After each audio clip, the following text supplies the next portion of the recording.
Have you noticed a decline in your strength, balance, and mobility over the years?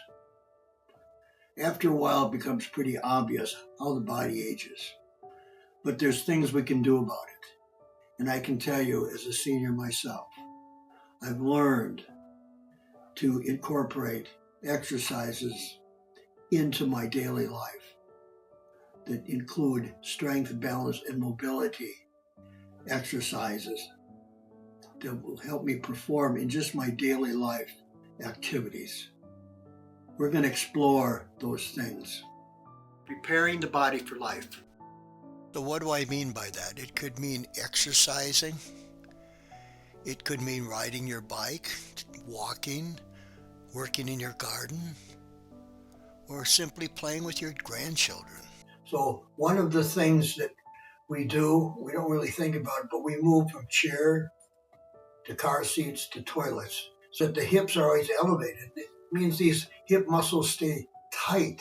We don't get a chance to really sink down into a deep squat and let those hips. The other thing we do is how we get out of the chair. How do we get out of the chair? We throw our upper torso forward, gain momentum, and throw ourselves out of the chair.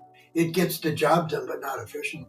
It certainly doesn't develop the strength in the body that we need to do other things. So let's try doing this a little bit differently. And we're going to bring the hands on the tops of the thighs to start with. Press into the floor. Feel these muscles engage and release. Press in, engage, and release. Press in, engage, and release. Now we're going to press and engage. Going to bring the hands forward until we take enough weight off the lower body so we can press in and lift ourselves out of the chair. Find that place. And then all the way back down. Now, over time, as we get these muscles strengthened, we're going to take the upper body and bring it back farther until eventually we're going to have the spine very erect. And then as we press in, we'll be able to lift straight up. All the way down. So then, in that case, getting out of the chair just doesn't become a matter of getting out of the chair. It becomes an actual exercise to strengthen the body for other things. Here's another thing we do all of the time. We pick things up. I'm going to use a pen for an example. Try something, grab something and just drop it down, reach down, and pick it off of the floor. Now, I'm going to try it in a little bit different way. Drop the pen down, reach down. This time, bring the belly in and lift up slowly. We're using the core muscles here. One more time. Drop it down, lean forward. This time, bring the belly in. Let this arm just dangle.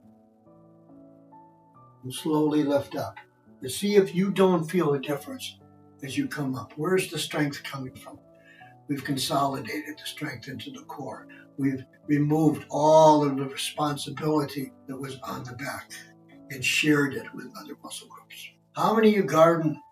Let's go out into our gardens, take a wide stance, and think about what you do to your body in the garden. We're moving our body in different ways, in ways it's not used to. It's no wonder we're sore the next day after we garden. But what if we took a little bit of time and practiced gardening? For example, bring the hands on the hips, drop down, and bring the hands down onto the floor and walk over to the right. Come back to center, walk over to the left, pretend you're picking some weeds. Come back to center and walk forward. Now walk back behind you, pick the weeds, come back to center, hands on the hips, bring the belly in and lift up. If you did that little exercise 2-3 times a week, I think you would notice a difference when you worked in the garden. So now that you have an overview of the program, we're going to break it down into balance training, strength training, mobility training, and breathing, and how they interact together. Because if we don't, then you're not going to understand the benefits of all of these things working together to create a better you. We're going to start out with balance training, which will be covered in this next video. It's going to cover why we want to work on balance, how balance leaves us, and what we can do about it to maintain.